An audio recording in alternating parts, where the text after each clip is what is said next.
നമുക്ക് ബഗീര എന്ന സിനിമയുടെ കഥ നോക്കിയാലോ?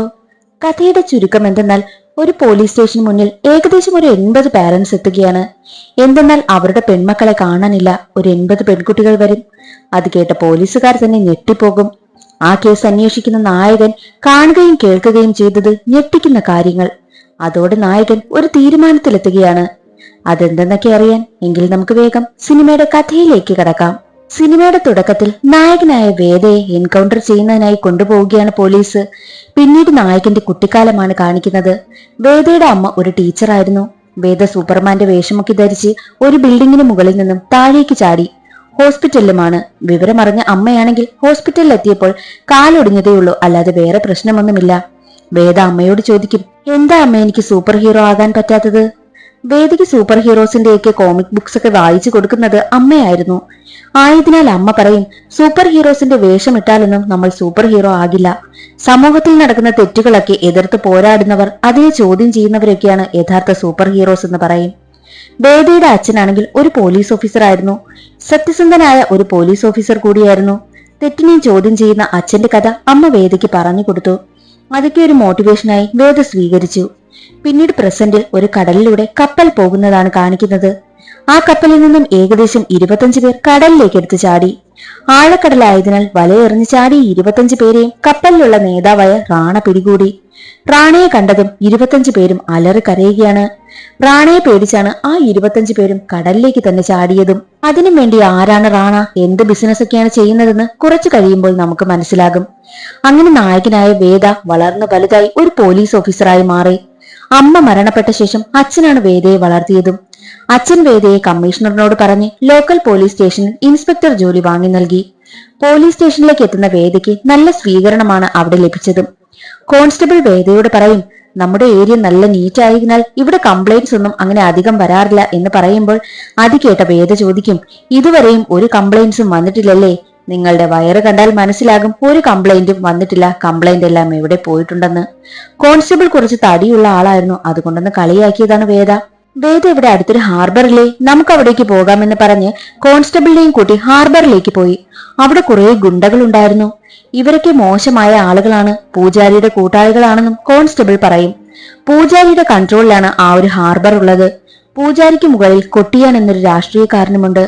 അയാൾ കടലിലെ ക്രിമിനലായ റാണയുമായി ബന്ധമുള്ള ആളാണ്. അവരുടെ കൂട്ടത്തിലുള്ള ആളാണ് പൂജാരിയും. അതുകൊണ്ട് അവർ ചെയ്യുന്ന ക്രൂര പ്രവൃത്തികളൊക്കെ നമുക്ക് കണ്ടു നിൽക്കാനേ പറ്റുമെന്നും കോൺസ്റ്റബിൾ പറയും. പൂജാരിയുടെ കാര്യത്തിലൊന്നും ഇടപെടണ്ടെന്ന് വേദയും തീരുമാനിച്ചു. അങ്ങനെ ഇരിക്കെ ഒരിക്കൽ കുറച്ചുപേർ ചേർന്ന് സ്കൂളിൽ പഠിക്കുന്ന പെൺകുട്ടികളെയൊക്കെ റോഡിലിട്ട് ഉപദ്രവിക്കുന്നത് വേദ കാണുന്നു. വേദ ഇടപെടുന്നതിന് മുൻപ് തന്നെ ഒരു പെൺകുട്ടി വന്ന് അവന്മാരെയൊക്കെ തല്ലും. അവളാണ് നായികയായ സ്നേഹ. സ്നേഹയെ ആദ്യ കാഴ്ചയിൽ തന്നെ വേദയ്ക്ക് ഒരുപാട് ഇഷ്ടമായി. അങ്ങനെ ഇരിക്കെ അച്ഛനാണെങ്കിൽ വേദയെ വിവാഹം കഴിപ്പിക്കുവാനായും തീരുമാനിച്ചു. പെണ്ണ് കാണാനായും കൊണ്ടുപോയി. പെണ്ണ് വേറെ ആരുമല്ല, സ്നേഹയായിരുന്നു. വേദയ്ക്കും ഒരുപാട് സന്തോഷമായി. കുറച്ചുനാൾ അവർ ഡേറ്റ് ചെയ്തതിനു ശേഷം വിവാഹം കഴിക്കുവാനായും തീരുമാനിച്ചു. പിന്നീടാണ് പ്രശ്നങ്ങൾ ആരംഭിക്കുന്നതും.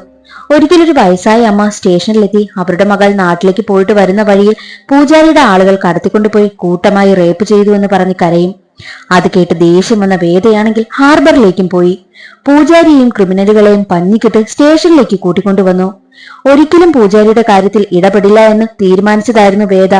പക്ഷെ ഇടപെടാതിരിക്കാൻ വേദയ്ക്ക് കഴിഞ്ഞില്ല. വിവരമറിഞ്ഞ കമ്മീഷണറാണെങ്കിൽ വേദയെ വിളിപ്പിച്ചിട്ട്, പൂജാരിയുടെ കാര്യത്തിൽ ഇനി ഇടപെടണ്ട, ഇനി ഞാൻ പറയുന്നത് പോലെ അനുസരിച്ചാൽ മതിയെന്നും കമ്മീഷണർ പറയുമ്പോൾ, പറ്റില്ല, ഞാൻ അച്ഛനെ പോലെ സത്യസന്ധനായിരിക്കുമെന്നും വേദ പറഞ്ഞു. അത് കേട്ട കമ്മീഷണറാണെങ്കിലോ, നിന്റെ അച്ഛൻ കൈക്കൂലി വാങ്ങും, കാശ് തന്നാണ് നിന്നെ ജോലിക്ക് കയറ്റിയതെന്നും പറയും. അത് കേട്ടതും വേദ ഷോക്കായിപ്പോയി. അച്ഛനെ വേദ ഒരുപാട് വഴക്ക് പറയുമ്പോൾ, അതെ, ഞാൻ കൈക്കൂലി വാങ്ങിയാണ് നിന്റെ അമ്മയെ ചികിത്സിച്ചത്. 1 വർഷം കൂടെ അമ്മ ജീവിച്ചിരിക്കൂ എന്ന് ഡോക്ടർ പറഞ്ഞപ്പോൾ 7 വർഷം ഞാൻ ജീവിപ്പിച്ചു. അതെല്ലാം ഈ കൈക്കൂലി വാങ്ങിയിട്ടാണെന്നും അച്ഛൻ പറഞ്ഞു.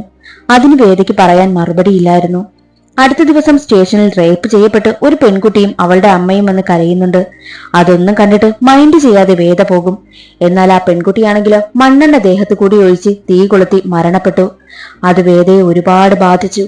എന്നാൽ അധികാരികളാൽ തന്റെ കൈകൾ കെട്ടപ്പെട്ടതിനാൽ പ്രണയ നൈരാശ്യം കാരണം ആത്മഹത്യ ചെയ്തു എന്ന് കേസ് ക്ലോസ് ചെയ്യാനായി വേദ കോൺസ്റ്റബിളിനോടും പറഞ്ഞു. എന്നാൽ മറ്റൊരു വശത്ത് പൂജാരിയുടെ ആളുകളാണെങ്കിൽ മരണപ്പെട്ട പെൺകുട്ടിയെ പറ്റി പറയും. അവൾ ആത്മഹത്യ ചെയ്യുമെന്ന് അറിഞ്ഞിരുന്നെങ്കിൽ കുറച്ചു ദിവസം കൂടി ഇവിടെ വെച്ച് അവളെ യൂസ് ചെയ്തിട്ട് നമുക്ക് തന്നെ ഒന്ന് കൊന്നുകളഞ്ഞാൽ മതിയായിരുന്നു എന്ന് പറയുമ്പോൾ അതെല്ലാം കേട്ടുകൊണ്ട് ചായ കൊടുക്കുവാനായി ഒരു പയ്യൻ വരും.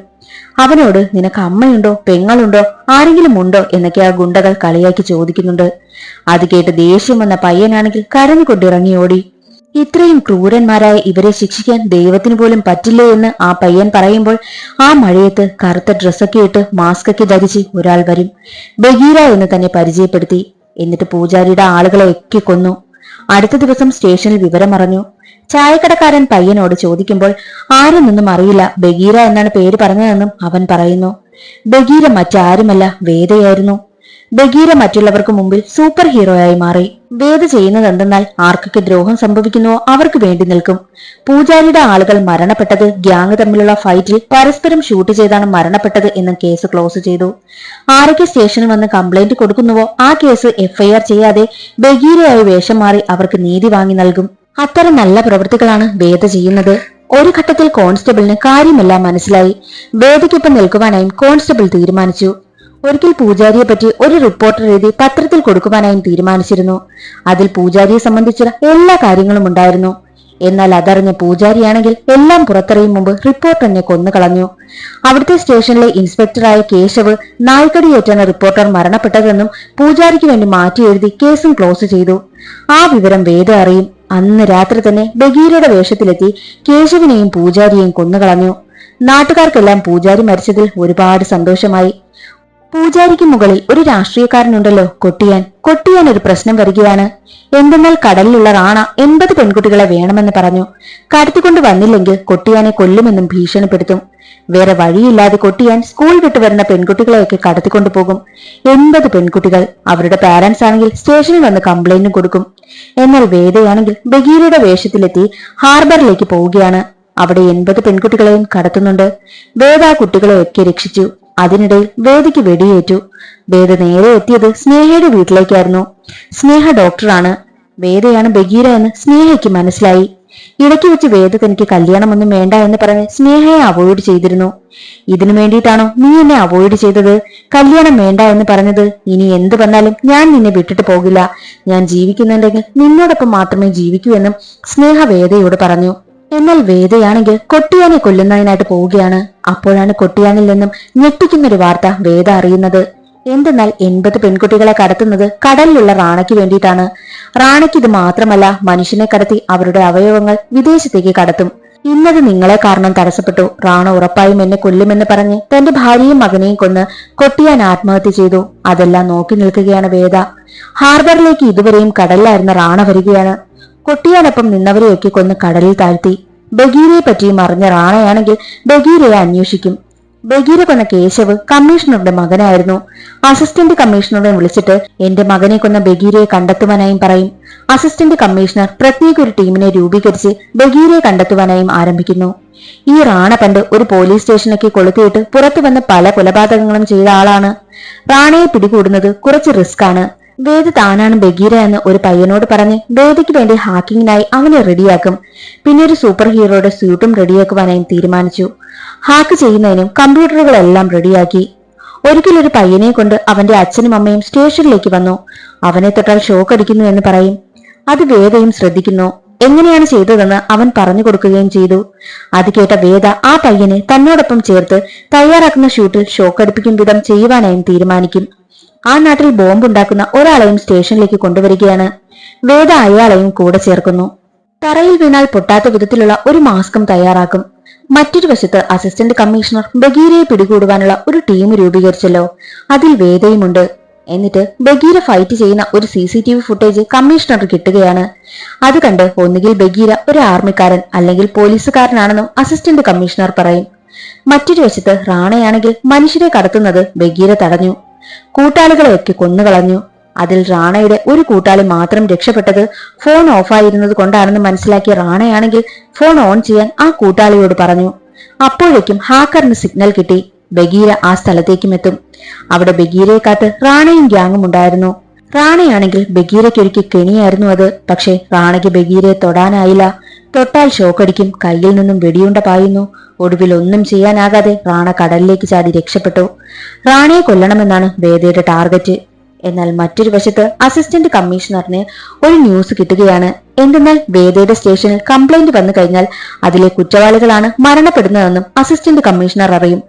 ആ സ്റ്റേഷനിലെ പോലീസുകാരെ കുറിച്ച് അന്വേഷിച്ചപ്പോൾ വേദയും ഉണ്ടായിരുന്നു അതിൽ. മുൻപ് കമ്മീഷണറിനെ കാണാൻ പോയി വന്ന ശേഷം വേദയുടെ സ്വഭാവമേ മാറിയെന്നും മറ്റൊരു കോൺസ്റ്റബിൾ പറയുന്നു. അത് കേട്ട് അസിസ്റ്റന്റ് കമ്മീഷണറിന് സംശയമുണ്ടാകുകയാണ്. ബഗീരയുടെ മുഖവും വേദയുടെ മുഖവും മാസ്ക് വെച്ച് നോക്കിയിട്ട് വേദയാണ് ബഗീര എന്ന് കൺഫേം ചെയ്തിട്ട് വേദയെ കണ്ടെത്തുവാനായും അസിസ്റ്റന്റ് കമ്മീഷണർ പോകും. വേദയാണ് ബഗീര എന്ന് കണ്ടെത്തിയ റാണയാണെങ്കിൽ വേദയെ വിളിക്കുകയാണ്.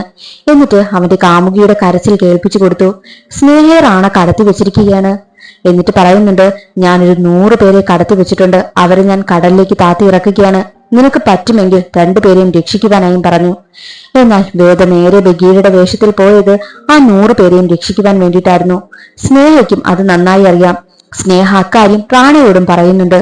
എന്നാൽ റാണയാണെങ്കിൽ തോക്കെടുത്ത് സ്നേഹയെ ഷൂട്ട് ചെയ്യുന്ന വിധം കാണിക്കുന്നു. എന്നാൽ മറ്റൊരു വശത്ത് വേദയാണെങ്കിൽ ആ 100 പേരെയും രക്ഷിക്കുവാനായും ശ്രമിക്കുകയാണ്. അതേസമയം തന്നെ അസിസ്റ്റന്റ് കമ്മീഷണറുടെ ആളുകൾ അവിടെയെല്ലാം വളയുകയാണ്. അവർ ആ 100 പേരെയും രക്ഷിക്കുന്നു. അസിസ്റ്റന്റ് കമ്മീഷണറിന് വേദ ചെയ്ത നല്ല പ്രവൃത്തികളും മനസ്സിലാകുന്നുണ്ട്. എന്നാൽ അസിസ്റ്റന്റ് കമ്മീഷണറിന് മുകളിലുള്ള പ്രഷർ കാരണം വേദയെ അറസ്റ്റ് ചെയ്യേണ്ടി വന്നു. അറസ്റ്റ് ചെയ്ത് കൊണ്ടുപോകുന്ന സമയത്ത് മുകളിൽ നിന്നും ഉത്തരവ് പ്രകാരം, പ്രത്യേകിച്ച് കമ്മീഷണറുടെ ഉത്തരവ് പ്രകാരം വേദയെ എൻകൗണ്ടർ ചെയ്യുവാനായും പറഞ്ഞു. അങ്ങനെ ആളുകളില്ലാത്ത ഒരു സ്ഥലത്തേക്ക് വണ്ടി പോവുകയാണ്. വേദയെ പുറത്തേക്കും ഇറക്കി. പിന്നെ അതിനുശേഷം കാണിക്കുന്നത് അസിസ്റ്റന്റ് കമ്മീഷണർ ആണെങ്കിൽ കമ്മീഷണറിന് മുന്നിൽ വന്ന് നിന്നിട്ട്, ഞങ്ങൾക്ക് വേദയെ എൻകൗണ്ടർ ചെയ്യാനായില്ല, വേദ ഞങ്ങളുടെ കയ്യിൽ നിന്നും രക്ഷപ്പെട്ടു പോയി എന്നായിരുന്നു. സത്യത്തിൽ അത് അസിസ്റ്റന്റ് കമ്മീഷണറുടെ പ്ലാൻ ആയിരുന്നു. വേദയെ എൻകൗണ്ടർ ചെയ്തില്ല. കാരണം എന്തെന്നാൽ അസിസ്റ്റന്റ് കമ്മീഷണർ ബഗീരയെ പറ്റി അന്വേഷിക്കുന്ന സമയത്ത് ഒരുപാട് പെൺകുട്ടികളുടെ അമ്മമാർ ബഗീര ചെയ്ത നല്ല കാര്യത്തെപ്പറ്റി കരഞ്ഞുകൊണ്ട് പറയുന്നത് അസിസ്റ്റന്റ് കമ്മീഷണർ കേട്ടിരുന്നു. ബഗീര എത്ര നല്ല കാര്യമാണ് ചെയ്യുന്നതെന്ന് അസിസ്റ്റന്റ് കമ്മീഷണറിന് മനസ്സിലായി. അസിസ്റ്റന്റ് കമ്മീഷണറാണ് ബഗീരയെ രക്ഷിച്ചതും. എങ്ങനെയെന്നാൽ അന്ന് വേദയെ എൻകൗണ്ടർ ചെയ്യുവാനായി കൊണ്ടുവന്ന് നിർത്തിയിട്ട് എൻകൗണ്ടർ ചെയ്യില്ല. അവിടെ ഇറക്കി നിർത്തിയതിനു ശേഷം അസിസ്റ്റന്റ് കമ്മീഷണറിന്റെ കൺട്രോൾ റൂമിലാണെങ്കിൽ ഒരു സ്പൈ ഉണ്ട്, റാണയ്ക്ക് വേണ്ടിയിട്ട് വർക്ക് ചെയ്യുന്ന ആൾ. അയാളെ മുന്നിൽ കൊണ്ടുവന്ന് നിർത്തുകയാണ്. വേദയാണ് ബഗീര എന്ന് അസിസ്റ്റന്റ് കമ്മീഷണർ വഴി ആ സ്പൈ ആണെങ്കിൽ റാണയ്ക്ക് പറഞ്ഞു കൊടുത്തത് കൊണ്ടാണ് റാണ വേദയ്ക്ക് പിന്നാലെ വന്നതും. ആ ഒരു സ്പൈയെ അസിസ്റ്റന്റ് കമ്മീഷണർ കണ്ടെത്തി അവിടെ കൊണ്ടുവന്ന് നിർത്തിയിരിക്കുകയാണ്. അങ്ങനെ അയാളെ ഷൂട്ട് ചെയ്ത് കൊലപ്പെടുത്തുകയും ചെയ്യുന്നു. പിന്നീട് കാണിക്കുന്നത് കമ്മീഷണർ ഓഫീസിൽ നിന്നും പുറത്തേക്ക് ഇറങ്ങുന്ന അസിസ്റ്റന്റ് കമ്മീഷണറിനെയാണ്. അസിസ്റ്റന്റ് കമ്മീഷണർ ആണെങ്കിൽ വേദയെ ഫോൺ വിളിച്ചിട്ട് റാണ എവിടെയാണുള്ളതെന്ന് കണ്ടെത്തി ആ വിവരം പറഞ്ഞു കൊടുക്കുന്നു. അങ്ങനെ വേദയാണെങ്കിൽ റാണയെ അന്വേഷിച്ചു പോവുകയാണ്. റാണ ഒരു ട്രെയിനിലായിരുന്നു. ആ ട്രെയിനിൽ റാണയെ കണ്ടെത്തി വേദയും റാണയും തമ്മിൽ ഫൈറ്റ് നടക്കുന്നു. ഫൈറ്റിനൊടുവിൽ വേദയാണെങ്കിൽ റാണയെ കൊലപ്പെടുത്തുകയാണ്. റാണയെ കൊന്നതിന് ശേഷം മരുഭൂമിയിലൂടെ ഒരു ബസ്സിൽ തിരികെ വരികയാണ് വേദ. ബഗീരയുടെ വേട്ട ഇനിയും തുടരുമെന്ന് പറഞ്ഞ് സെക്കൻഡ് പാർട്ടിനുള്ള സൂചന നൽകിക്കൊണ്ട് സിനിമ അവസാനിക്കുന്നു. ഇന്നത്തെ വീഡിയോ എല്ലാവർക്കും ഇഷ്ടമായെന്ന് കരുതുന്നു. ഇഷ്ടമായാൽ ഒന്ന് ലൈക്ക് ചെയ്ത് സപ്പോർട്ട് ചെയ്യാനും ചാനൽ ഇഷ്ടമായാൽ സബ്സ്ക്രൈബ് ചെയ്യാനും മറക്കരുതേ. അടുത്തൊരു സിനിമയുടെ കഥയിൽ കാണാം. അതുവരെ എല്ലാവർക്കും ബൈ.